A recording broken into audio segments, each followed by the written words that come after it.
Final speaker for today is Marc Andree. The title Appeals to Common Sense in Contemporary Philosophy. Vladimir Nabokov once wrote, "Common sense is square, whereas all the most essential visions and values of life are beautifully round as the universe or the eyes of a child at its first circus show." Of course, this is quite poetic, but I think there is some truth in Nabokov's words here, and I will point out why I think that Nabokov is right, even when it comes to contemporary philosophy. As an aside, David Chalmers once wrote, "Of course, common sense can be overridden if we have compelling grounds to do so, but other things being equal, one should come down on the side of common sense rather than against it." What I find remarkable in this quote is that it's so utterly unremarkable. You can find similar quotes in other contemporary philosophical writings. And I think, in fact, many present-day philosophers seem to take it for granted, explicitly as Chalmers, or more often implicitly, that first, it is ceteris paribus preferable to hold theories that are in accordance with common sense. So it's good to stand on the side of common sense. And second, it is possible to rationally hold theories that are not in accordance with common sense. So one can disagree with common sense. And we can use 1 and 2 in order to categorize theories of common sense. Call the view that 1 and 2 are both true, so that it's good to be on the side of common sense, but you can rationally disagree with common sense. The Chalmersian view of common sense. It's not because Chalmers has some nuanced view of common sense, it's just to give it a name.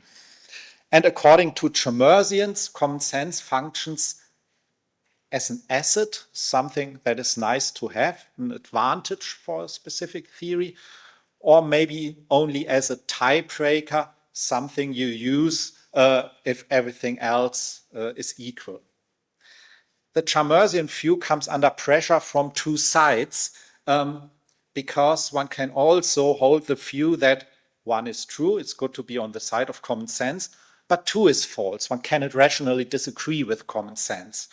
Call this view in reminiscence of G.E. Moore, the Moorean view. It's not exactly Moore's view, but it's a view in his spirit.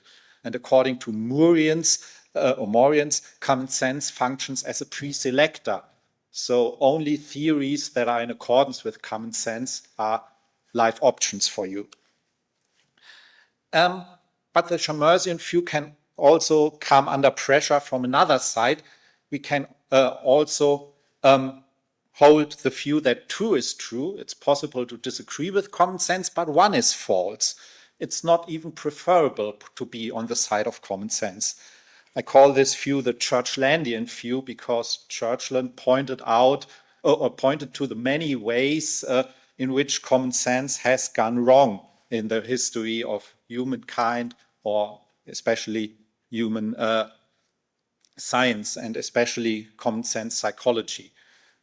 Among the many known falsehoods that were once common sense are the following: that the earth is flat, that time is absolute, that universal propositions entail existential propositions, that homosexuality is morally objectionable.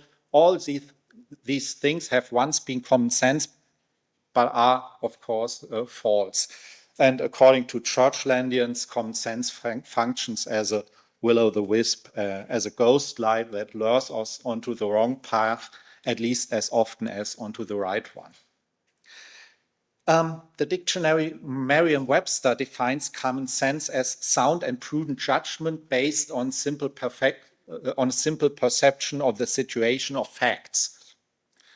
And similar dictionaries give similar definitions. In other words, what is called common sense, according to Merriam-Webster, could also be called practical reason, sometimes is. And this fits quite well with the equivalence of the words common sense in some other languages. For example, in German and Dutch, the sound and prudent judgment part is stressed by the best equivalence to common sense. And in some other languages like Italian and French, we even have two common equivalents to common sense. One that stresses the sharedness of the sense and another that stresses the beneficialness of the sense. But this natural language meaning of common sense is clearly not what Chalmersians have in mind, because if common sense is just sound and prudent judgment, then you cannot rationally disagree with common sense. In philosophy, there has been a common sense tradition that started with Thomas Reid and culminated with G.E. Moore. Maybe the most prominent figure in the second half of the 20th century of this, as I call it, traditional common sense philosophy is Chisholm, and he characterized traditional common sense philosophy as follows. It is characteristic of common sensism as an alternative philosophical tradition to assume that we do not now pretty much those things we think we know. And then having identified this knowledge, to trace it back to its sources and formulate criteria that will set it off from those things that we do not know. So pretty much all the things we appear to know, we know according to common sense, as Chisholm describes traditional common sense philosophy. We can thus regard many of the things that we take ourselves to know as data for evaluating various philosophical theories, such as, for example, different varieties of skepticism. So Moore's famous argument, I know that I have hands, can be used to prove the existence of an external world and to refute several versions of skepticism. This is the way traditional common sense philosophy uses common sense. And again, this is clearly not what Chalmersians have in mind when they say that it's possible to disagree with common sense, rationally possible to disagree with common sense. So the appeals to common sense in contemporary philosophy, or at least in many contemporary philosophical writings, are different from appeals to the natural language meaning of common sense and traditional common sense philosophy. I find the following definition quite useful. It's from Brian Francis from a recent paper, and he uses it for a specific theoretical purpose. And I even think that even if it's a stipulative definition, we can use it as an explication of common sense. Francis writes, stipulate that sentence P is commonsensical at a time for a certain large community, if and only if virtually everyone in that community at that time who understands P well is strongly disposed to give P a high credency. Note first that this definition is neutral concerning whether one ought to believe commonsensical propositions. I prefer to talk about propositions rather than sentences, but it doesn't matter here. Unlike the Merriam-Webster definition, who is not neutral by saying it's sound and prudent judgment. You can also observe that according to that definition, common sense comes in decrease, because in the definitions you have a lot of expressions like virtually everyone understands well, is strongly disposed, high credency, that all allow for decrease. So something can be commonsensical to a lower or higher degree according to that definition. To be strongly disposed to form a high credency does not merely mean here to feel an intuitive pull towards that proposition. it also means that you have no reason to resist that pull.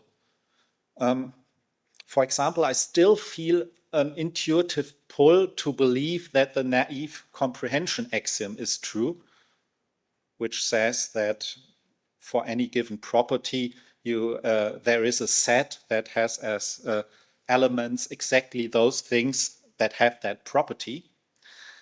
But of course, I know the Russellian counterexamples against the existence of that axiom. So I don't believe that this axiom is true, but I still feel the intuitive pull that this must be true, even if I resist that pull. And that's probably, that's one of the two important differences between something being commonsensical and the proposition P being commonsensical and me having the intuition that P, because having the intuition that P can also be the case if I can resist that intuition because I know that it's wrong or that it's misleading, or because there are contradictory intuitions that are equally strong. But P being commonsensical means that we have no reason to resist that pull. Another difference between P being commonsensical and me having the intuition that P is that intuitions are relativized to persons. I have the intuition that the naive comprehension axiom is true, even if no one else has it. I feel that intuitive pull, but something is commonsensical only if virtually everyone has that intuition that it's the case. Being commonsensical is not relativized to persons, but it's relativized, according to that definition, to a particular time and a particular community. And that's an important feature of that definition, and a feature that is exactly right, I think. Otherwise, if virtually everyone included all human beings that had ever lived, hardly anything would be commonsensical. But more importantly, we can say things like, for example, it is now common sense that women are on average as intelligent as men, but it has not been common sense a century ago. Or we can say things like, it's common sense among physicists that time is relative, but it's not common sense among the general public, or something like that. We can meaningly use these kinds of talk, and that's only possible if we can relativize common sense to a particular time and a particular community. So the upshot of these considerations is that the appeal to common sense should be regarded as an appeal to those currently and commonly held strong dispositions to believe that are not put into doubt by powerful rebutting defeaters. And if you think like me that intuitions are just dispositions to believe, maybe among other things, you can insert intuitions for dispositions to believe. Second conclusion here, the relativization renders widespread disagreement with present common sense impossible, because virtually everyone has to agree, virtually everyone in our community at our time. So the accusation of not being in line with common sense is just the accusation that one is claiming something that almost all contemporaries regard, even after careful examination, as hardly believable. So not being on the side of common sense means swimming against the current. And the underlying reasoning of Chalmersians and, to an even stronger degree, Murians seems to be that something so much in opposition with well-informed contemporary thought can hardly be right.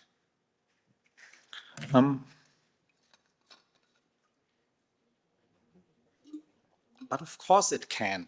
Of course it can be right to be not on the side of common sense. I told you about those Churchlandian examples that the earth is flat and so on.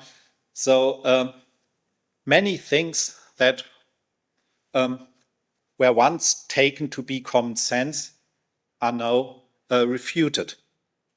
And Churchlandians, I think, can say even more. They can give the following argument against appealing to common sense. First premise, whenever we have to decide what to believe, we should base our decision on a careful weighting of the pros and cons of the respective options. Perhaps more controversial, the fact that many people consider an option to be best is no independent reason to believe that option. It's not a further advantage in addition to the advantages that were already listed among the pros or among the cons. It's second order evidence how we should balance the pros and cons, but it's not something that should appear on our list of pros and cons. And because it's no independent reason, whether or not one of several alternatives is supported by common sense should be ignored. We should just balance the pros and cons and not use some second order considerations about how many people have balanced the pros and cons in what way.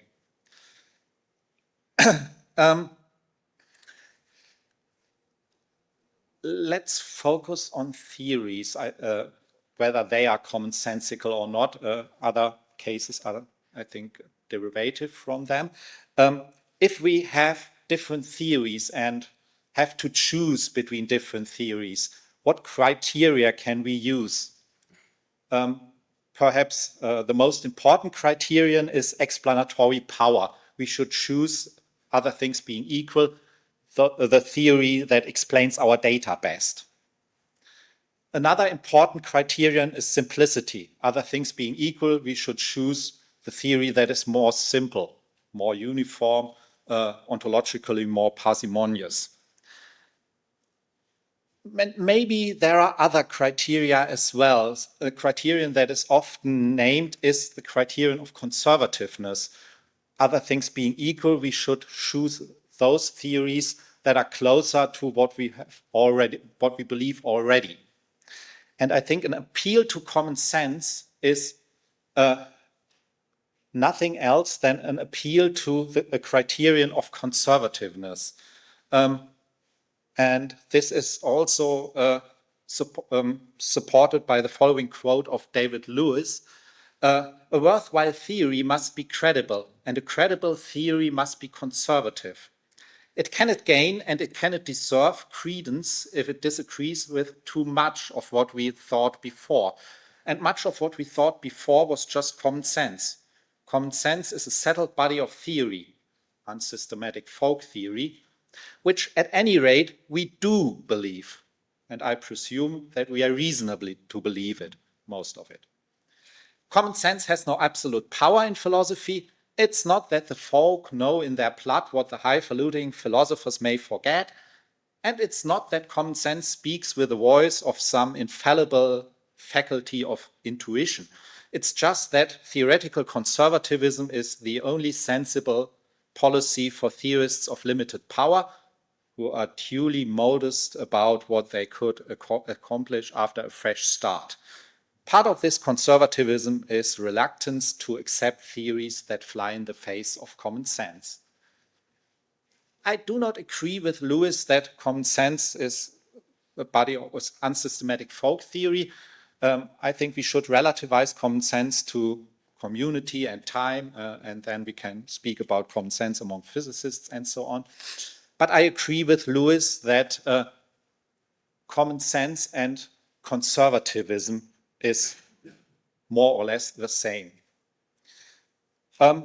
Very briefly, for Lewis, unlike for Churchlandians, it is an independent advantage to have common sense on one side. For this makes it easier for us, who we cannot plank out past convictions, to accept the theory. But for Lewis, unlike for Moreans, common sense is no preselector, for its source is neither primordial wisdom, unspoiled by theorizing, nor some error-proof mental faculty.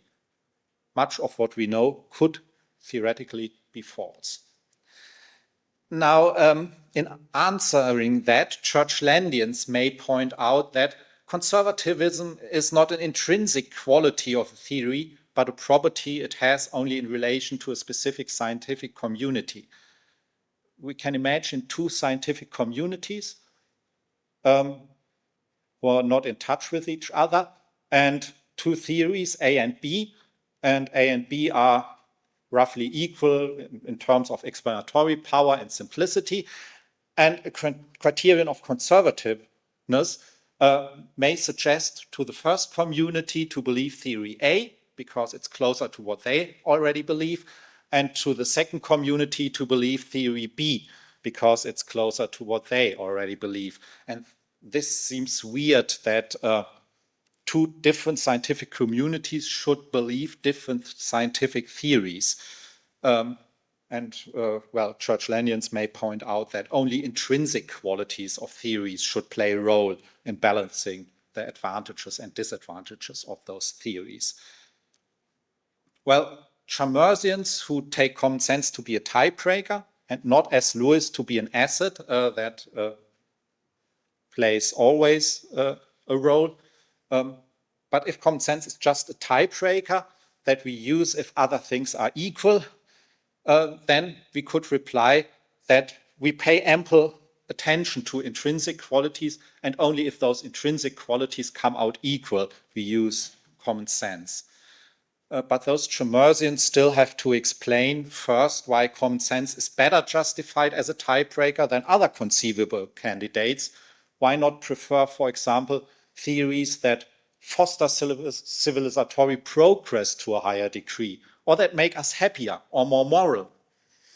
And an option that we, of course, also have is just not believe one or the other theory, but suspend belief. So in total, I think Churchlandians are in a slightly better dialectical position here. But that's not my primary aim in this talk. My primary aim was to point out that appeals to common sense are nothing but conservative pleas to cherish what has traditionally been held. And this is the deeper wisdom behind Nabokov's words. Common sense is, as he says, square.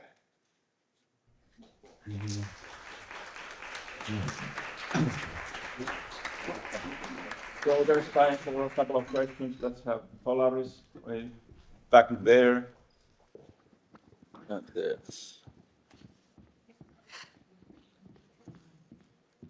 Of course, there's no speak, but we have to soon move to the reception. Will can have a few questions here. Let's start there. Thanks for a great talk. I find myself sympathetic to your view, but I also find that there's this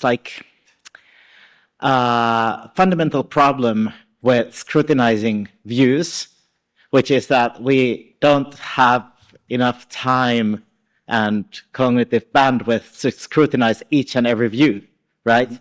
And this was already recognized by Aristotle. So I was wondering what you would say to Aristotle, who has this sort of take on the role of common sense, which is not that it would be tiebreaker, but it would be a qualifier for something to be considered in the first place. He writes, to examine all the opinions that have been held were perhaps somewhat fruitless, enough to examine those that are most prevalent or that seem to be arguable. So in that sense, being commonsensical wouldn't make something a candidate for the most true position, but it would make something a qualifier for something that is worthy of consideration.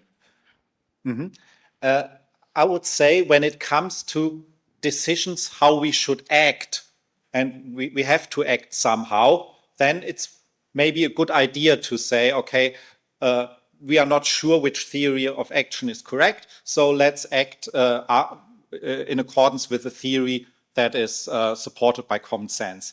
If it comes to what theories we should believe, and we haven't had enough time to think all the issues through, then we can just suspend judgment.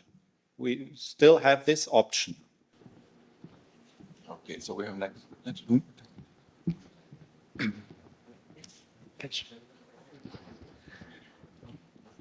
So I can't believe I'm going to say this, but I wanted to say something in defense of the Merriam-Webster definition. So I'm slightly embarrassed, but I'm going to go for it. And in particular, the idea that that Chalmers, folks who like Chalmers' view, can't accept something like that definition. So it looked to me like there were two parts of the definition, and you were really focused only on one. So it was sound and prudent judgment, which is what you focused on. But then it's based on a simple perception of the situation or something like that. And so I'm interested in that second part, like being based on something like straightforward or simple perception. It looks to me like once that's in the picture, Chalmers could rationally accept this view. He says in the cases where we don't accept the common sense view, we're still using sound and prudent judgment, but maybe we have a different starting place than a simple perception of the situation or something along those lines. Another way to think about it is maybe that part, the simple perception part, is like the sense part of common sense. So there's something about what the input is that you're focused on. Thanks. So for example, a sentence like, here's a hand, exactly, is commonsensical in the sense of the Merriam-Webster definition. Yes, and I would agree that this is a good definition of common sense, but I think the way in which the terms common sense are used in many contemporary philosophical writings are not in accordance with that definition. And therefore, I tried to elaborate a bit more on what could be behind appeals to common sense in contemporary writings. If it's not this, if it's this, then many appeals to common sense in contemporary philosophical writings are just confusing. Okay, we have to go and enjoy what the university and Vice Dean have to offer. It seems so, but that's thank you very much. Thanks.